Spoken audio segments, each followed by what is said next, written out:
જય શ્રી કૃષ્ણ ફ્રેન્ડ્સ. તો અત્યારે જો ઉનાળો છે એટલે કેરી ખૂબ સરસ મજાની મળે છે. તો પાકી કેરી જેટલી સ્વાસ્થ્ય માટે ગુણકારી છે ને એટલી ગોઠલી પણ ગુણકારી છે. આપણે જનરલી ગોઠલીને ફેંકી દેતા હોઈએ છીએ અથવા તો તેનો મુખવાસ કરતા હોઈએ છીએ.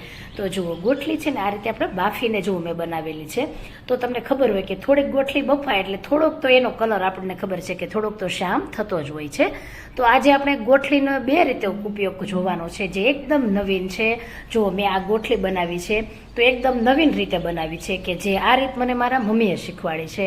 અને ખરેખર ગોઠલીનો કલર તમે જુઓ તો આવો કલર કઈ રીતે આવે છે તો આખી રેસીપી એન્ડ સુધી જોજો, ખૂબ ઉપયોગી એવી છે.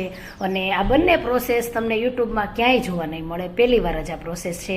તો મારા મમ્મીએ રેસીપી શીખવાડી છે, ખૂબ સરસ છે. ચલો શરૂ કરીએ. તો સૌ પ્રથમ જો ગોઠલાથી શરૂઆત કરીએ. એક સફેદ કલરના ગોઠલા છે, બીજા ડાર્ક છે. તો સફેદ કલરના ગોઠલા છે એનો રસ કાઢીને મેં તેને સ્વચ્છ રીતે બ્રશથી થોડાક ઘસીને ધોઈ લીધા છે. જ્યારે આ બીજા ગોઠલા છે ને એમાં થોડો કેરીનો ભાગ રહી જાય છે અને એને સુકાતા પણ વાર લાગે છે. જ્યારે સફેદ ગોઠલા છે તેની ઉપર કેરીનો બિલકુલ ભાગ ન રહેતા એકદમ સરસ સુકાઈ જાય છે. તો થોડાક હાથથી આપણે ઘસીને ધોવાના અથવા તો બ્રશથી, કપડાં ધોવાનું બ્રશ હોય એનાથી પણ ઘસીને સાફ કરી શકો છો. તો આ ગોઠલા મેં એવી રીતે ઘસ્યા છે. તો હવે આગળની પ્રોસેસ મમ્મી પાસેથી આપણે શીખીશું. તો જુઓ ગોઠલાનો જે પાછળનો ભાગ જાડો હોય ત્યાંથી આપણે હથોડી અથવા તો થોડોક આમ ભારે એવો પથ્થર હોય એનાથી પણ તમે થોડુંક એવું ઠોકો એટલે તરત જ ગોઠલી અલગ થઈ જતી હોય છે. જુઓ સરસ એવી ગોઠલી અલગ થઈ ગઈ છે. ત્યાર પછી ગોઠલી ઉપર એક આવી આછી પાતળી છાલ આવેલી હોય છે, એને આપણે કાઢી લેવાની છે અને ગોઠલીને એકદમ આવી ચોખ્ખી કરી લેવાની છે. તમે જોઈ શકો છો કે કેટલી સરસ ગોઠલી છે, એકદમ સફેદ છે અને તેની છાલ કાઢી લેતા તો એટલી સરસ દેખાય છે. તો ગોઠલીનો પાછળનો જાડો ભાગ હોય ત્યાં તમે 2-3 વાર હથોડી મારો એટલે સરસ એવી ગોઠલી અલગ થઈ જતી હોય છે. તો તપેલા ગોઠલા હોય એટલે કે તડકામાં સારી એવા સૂકવેલા હોય તો એ ગોઠલી ભાંગતા વાર નથી લાગતી. જુઓ ક્યારેક આવી કાળી ગોઠલી નીકળે ને તો એનો આપણે ઉપયોગ નહીં કરવાનો, એને આપણે દૂર કરી લેવાની છે. આપણે સફેદ જ ગોઠલીનો ઉપયોગ કરવાનો છે. તો સરસ એવી જુઓ અત્યારે મમ્મી ગોઠલી ભાંગી રહ્યા છે અને હું શૂટિંગ કરી રહી છું. અને વાતાવરણ તમે ફ્રેન્ડ્સ જુઓ, અહીં એક સરસ મજાનો મોટો આંબો છે, સાથે પક્ષીઓના પણ સુંદર મજાના મધુર એવા અવાજ સંભળાઈ રહ્યા છે અને પાછળના ભાગમાં વાડી છે એટલે પવન પણ એટલો સરસ આવે છે, આમ મનને ગમી જાય. અને ખરેખર જ્યારે વેકેશનનો એક કહેવાય કે દીકરી માટે એક સોનાનો એક સમય કહેવાય કે ગમે એટલી દીકરી મોટી થાય ને તો માં તો શિક્ષક જેમ જ હોય છે, એની પાસે આખી જિંદગી શીખવાનું જ હોય છે. તો હમણાં જ આપણે સરગવાના થેપલા જોયા પાનના અને એક વાલનું શાક પણ મેં મારા મમ્મી પાસેથી શીખીને તમને મેં રેસીપી બતાવી છે અને આજની પણ રેસીપી આપણને મમ્મી શીખવાડી રહ્યા છે. તો જુઓ ગોઠલી છે ને એની છાલ કાઢી લીધી છે અને ચોખ્ખી કરી લીધી છે. તો એને હવે આપણે ખમણીથી ખમણી લેવાનું છે.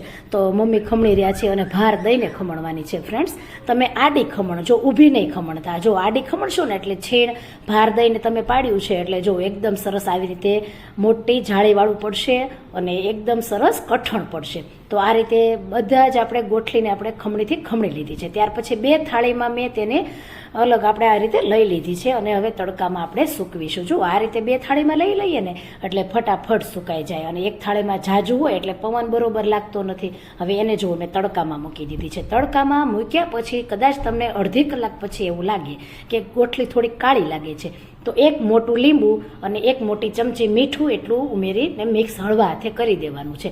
તો આ ગોઠલી 5 વાગ્યે મેં સૂકવી હતી અને રાત્રિના ભાગે પવનને આપણે પંખા નીચે લઈ લીધી છે. ત્યાર પછી પાછી ફરીથી સવારે મૂકીને અત્યારે 4 વાગ્યે ફરીથી લઈ લીધી છે. એટલો સમય લાગે છે, 1 દિવસ જેવો કહી શકાય. તો સરસ તમે જુઓ ગોઠલી સુકાઈ ગઈ છે. તો કદાચ જો ગોઠલી કેવી હોય કે તે કાળી થવા લાગે, તુરી હોય ને, તુરું જે હોય ને થોડુંક કળાશમાં આવી જતું હોય. તો જો આ રીતે તમને કાળાશવાળી કદાચ દેખાય ને તો 1 લીંબુ ને 1 મીઠું નાખી દેવાનું છે, 1 ચમચી જેટલું. આ ખાસ ભાર દઈને કહી રહી છું. તો અહીં મેં લીંબુ અને મીઠું નાખ્યા છે પણ સાંજના સમયે આ સ્ટેપ કર્યો હતો એટલે વિડીયોમાં સારો ન દેખાય એટલે એને લીધો નથી મેં, પણ તમને માહિતી મેં પૂરી સચોટ આપી છે. હવે 1 મોટી ચમચી જેટલું ઘી ગરમ કરવાનું છે એકદમ. ત્યાર પછી ગેસની ફ્લેમ બંધ કરી દેવાની છે. થોડુંક ઠંડુ થાય એટલે તરત ગોઠલી આપણે તળી લેશું. અને તમે જોઈ શકો છો કે હળવું ઘી ગરમ કરેલું હોય ને એટલે કલર છે ને એવો ને એવો મેન્ટેન રહેશે. જો થોડુંક પણ વધારે ગરમ હશે ને તો તે એકદમ ડાર્ક બ્રાઉન થઈ જાય છે. કદાચ તમે બાફીને કરો ને તો એમાં પણ એમ જ હોય છે કે ઘી તમે વધારે જો ગરમ કરો ને તો તે પછી બ્રાઉન કલરની થઈ જાય છે. તો જો એકદમ સરસ વ્હાઈટ તળાઈ ગઈ છે આ રીતે ગોઠલી. તો 3 મોટી ચમચી જેટલી ગોઠલી મેં તળી છે અને આ બંને થાળીમાં જે છીણ હતું ને, જ્યાં સફેદ વાટકો તમે જોઈ રહ્યા છો ને એટલું છીણ થયું હતું કે ક્વોન્ટિટીમાં સુકાતા તે ઓછું થઈ જતું હોય છે. અને તમે જુઓ કેટલી સરસ ક્રિસ્પી બની છે. નથી આપણે ગોઠલા બાફ્યા કે નથી ગોઠલી બાફી, તેમ છતાંય તમે જુઓ કેટલી સરસ ગોઠલી છે. આ રીતે કાચે કાચી જ એકદમ સરસ ક્રિસ્પી બને છે અને તેના ગુણો પણ એવા ને એવા મેન્ટેન રહે છે. હવે આ ભાગ છે ને તેને અલગ મૂકી દઈએ. ત્યાર પછી આ ગોઠલી છે તળેલી, એમાં એક મસાલો છે છાશનો બનાવેલો, મેં મારી ચેનલમાં અપલોડ કરેલો છે અને ડિસ્ક્રિપ્શન બોક્સમાં પણ લિંક મૂકી દઈશ, તમે ત્યાં ચેક કરી શકો છો. આ છાશના મસાલામાં શેકેલું જીરું છે, મરી છે, સંચળ પાવડર છે, મીઠું છે, મીઠો લીમડો છે, ફુદીનો છે, આ બધાય ઔષધીય ગુણો અને ખરેખર આપણા પાચન માટે ખૂબ જ મહત્વનું છે. અને છાશનો મસાલો આપણને ખબર જ હોય કે પેટમાં પાચન થઈ જાય એટલા માટે જ આપણે નાખતા હોઈએ છીએ. તો એકદમ સરસ હેલ્ધી એવો જુઓ ઘીમાં એકદમ સરસ ફ્લેવરફુલ એવો મુખવાસ રેડી થઈ ગયો છે. પછી એક તમને આગળ પણ એક થોડુંક સ્ટેપ શીખવાડીશ. તો આટલો એક મુખવાસ છે એને ઠંડો થવા મૂકી દઈએ. ત્યાર પછી જુઓ જે આ ગોઠલી વધી છે એને આપણે મિક્સર જારમાં ઉમેરી દેવાની છે. તો બધી જ ગોઠલીને આપણે મિક્સર જારમાં ઉમેરી દેશું. કદાચ તમારે પટ્ટી રીતે કરવી હોય ને તો એ પણ કરી શકો, પરંતુ છીણ કરવાથી એકદમ ઝડપથી તે સુકાઈ જતી હોય. એક ચમચી મીઠું કરી લઈએ અને સરસ મજાનો તેનો જુઓ મેં પાવડર કરી લીધો છે. તો આ પાવડરને એક પ્લેટમાં લઈ લેવાનો છે. ગોઠલીનો આ પાવડર વિટામિન A, C અને આયર્નથી ભરપૂર છે. સાથે તેમાં કેલ્શિયમ, મેગ્નેશિયમ, ફોસ્ફરસ, પોટેશિયમ જેવા મુખ્ય પોષક તત્વો પણ આવેલા છે. તો ખૂબ સરસ ગુણકારી એવો આ પાવડર છે. અને હૃદયમાં જો તમારે કોલેસ્ટ્રોલનું પ્રમાણ વધારે હોય તો એને પણ યોગ્ય પ્રમાણમાં લાવવાનું કામ આ ગોઠલીનો પાવડર કરે છે. તો ખૂબ ગુણકારી અને કાજુ બદામ કરતાં પણ હું તો કહું એનું મહત્વ વધારે છે એવો આ પાવડર, કે જેનો હવે આપણે મુખ્યત્વે ઉપયોગ શું છે તે જોઈ લઈએ. તો જો એક વાટકીમાં મેં પાણી લીધું છે અને એમાં આંગળી આપણે પાણીવાળી કરીશું. આવી રીતે આંગળી છે અને પાણીવાળી કરી લેવાની છે. ત્યાર પછી પાવડર છે તેને અડધી ચમચી આપણે હથેળીમાં આ રીતે ઉમેરવાની છે. તો હથેળીમાં પાવડર લઈ લીધો છે અને આંગળી પાણીવાળી હોય તો એ પાણીવાળી આંગળી સાથે આ પાવડર છે એ ચોંટી જશે. ત્યાર પછી આપણે તેનું મંજન કરીશું અને મંજન કરવાથી પેઢા મજબૂતો બનશે. સાથે દાંતમાં જો પાયુરિયા નામનો રોગ થયો હોય, દાંત પીળા પડી ગયા હોય તો આ બધી બીમારીને દૂર કરશે. સાથે દાંતને પણ ચમકાવશે. તો કલરની જો આવી ટૂથપેસ્ટ જે કેમિકલથી ભરપૂર છે એની કરતાં જે કુદરતી આપણને કુદરતે દેણ આપી છે એનો ખરેખર જો ઉપયોગ કરીએ તો દાંત છે એ ક્યારેય આપણા પડશે નહીં. અને નાની ઉંમરમાં જે દુખાવાના રોગ અત્યારે ચાલુ થઈ ગયા છે તે નાનપણથી આ બધા રોગ દૂર થશે અને પેઢા મજબૂત થઈને દાંત એકદમ ચમકશે. તો કાચની જેમ દૂધ જેવા એકદમ સફેદ ઉજળા દાંત થશે.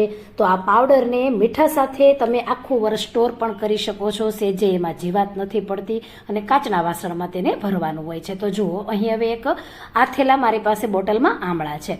તો આ આમળા છે એને આપણે શિયાળામાં જો આથેલા હોય તો આ રીતે તે સરસ એવા અથાઈ ગયેલા હોય છે. તો એનો હવે સરસ રીતે આપણે એક ઉપયોગ જોવાનો છે. તો આથેલા આમળા છે એકદમ સરસ કડક હોવા જોઈએ, એ ખૂબ જરૂરી છે. અને તેનો કલર જુઓ તમે સરસ પીળો છે અને એકદમ આમળું કડક છે. તો શિયાળામાં આપણે આમળા પુષ્કળ પ્રમાણમાં આવે ત્યારે એને આથેલા હોય છે. તેને અહીં જુઓ મેં છીણી લીધા છે.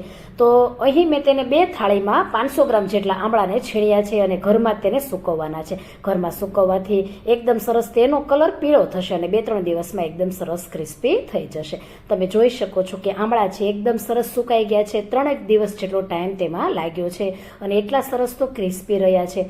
તો ઘરમાં સૂકવવાથી આમળા સરસ સુકાઈ પણ જાય છે, તેનો કલર પણ સારો થાય છે. તમે જુઓ એવો ને એવો કલર રહ્યો છે.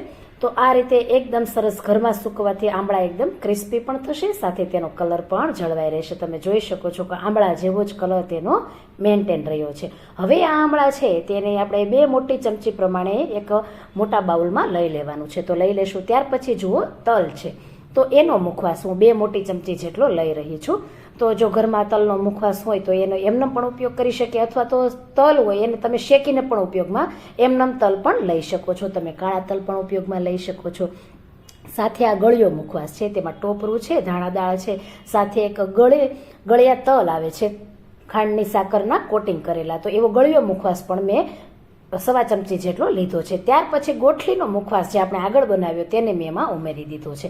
હવે આ રીતે મુખવાસ કરવાનું કારણ એ છે કે ગોઠલી પ્રમાણમાં સ્વાદમાં તુરી હોય છે. તો ઘણાને તુરો સ્વાદ ન ગમે તો આ રીતે ઉપયોગ કરો તો આમળાનો ખટાશ સાથે થોડો ગળો મુખવાસ અને થોડુંક તોરાપણું છે ગોઠલીને બધું બેલેન્સ થઈ જશે અને 1-2 ચમચી તમે ખાઈ જશો એટલો મસ્ત બને છે. તો કોઈ પણ રીત તમને જો વધારે સારી લાગતી હોય એ પ્રમાણે તમે મુખવાસ કરી શકો છો. અને ગોઠલા જુઓ કે રાજાપુરીનું છે ગોઠલું અને એક છે કેસરનું. તો જે પગથું ગોટલું એટલે કે પોળું ગોટલું છે એ રાજાપુરીનું છે. તો રાજાપુરીના ગોટલા છે ને એ સ્વાદમાં મીઠા પણ હોય છે અને એની ગોટલી એકદમ સરસ ઉજળી બને છે. તો ખૂબ સરસ એવો મુખવાસ અહીં આપણે બનાવી લીધો છે.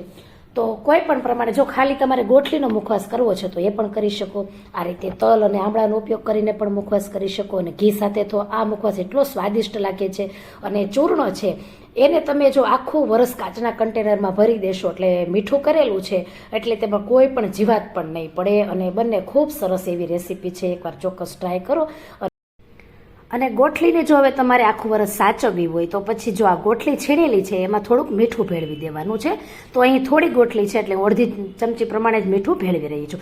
ગોટલી તો ઘણી બધી હતી ફ્રેન્ડ્સ, પણ જ્યારે તે સુકાય છે ને ત્યારે એકદમ ઓછી ક્વોન્ટિટીમાં એટલે કે એકદમ ઓછી બની જાય છે સુકાઈને. તો આ રીતે એટલી જ ગોટલી બચી છે હવે રેસીપી કરતાં. તો આ રીતે એટલું મીઠું ભેળવ્યું છે. જો વધારે ગોટલી હોય ને તો એ પ્રમાણે પછી આગળ મીઠું ભેળવવાનું અને જ્યારે ઉપયોગ કરવો હોય ત્યારે તેને મીઠું ચાળી લેવાનું અને આ રીતે જ તેનો ઉપયોગ કરવાનો છે. તો અહીં જો ગોટલા મેં સૂકવ્યા છે અને વધારે પણ હું દંત મંજન પાવડર બનાવવાની છું. તો ખૂબ સરસ આ મંજનથી પેઢા એકદમ સ્ટ્રોંગ રહે, દાંત પણ કઠણ રહે અને ક્યારેય તમને પાયોરિયા જેવી બીમારી પણ દાંતની નથી થતી. તો ખૂબ સહેલી રીત છે. તો આ ચોક્કસ ઉપયોગ કરવો જોઈએ. અને ગોટલી છે ને હવે ક્યારેય આપણે બાફીશું જ નહીં. જો આ રીતે કાચે કાચી ગોટલી આપણે ખમણી લેવાની છે અને એક જ દિવસમાં સુકાઈને તમે સરસ મજાનો મુખવાસ છે રેડી કરી શકો છો. તો બે રીતે એમનેમ ગોટલીનો મુખવાસ અને આ રીતે મિક્સમાં પણ મુખવાસ બનાવી શકો છો. અને આ રીતે તમે ગોટલીને આખું વરસ સાચવી પણ શકો છો. તો ખૂબ સરસ એવી ગોટલીને આ રીતે આપણે ઉપયોગ કરતા થઈએ અને ખરેખર આપણું શરીર પણ એટલું તંદુરસ્ત રહે. અને જે આપણે કચરા પેટીમાં ગોઠલીઓ ફેંકી દેતા હોઈએ તે હવે નહીં ફેંકતા આ રીતે સરસ એવો ઉપયોગ કરીશું. ફ્રેન્ડ્સ, જો રેસીપી ગમી હોય ને તો વધુમાં વધુ શેર કરજો, લાઇક અને કમેન્ટ આપજો. ફરી મળીશું. આવજો. જય શ્રી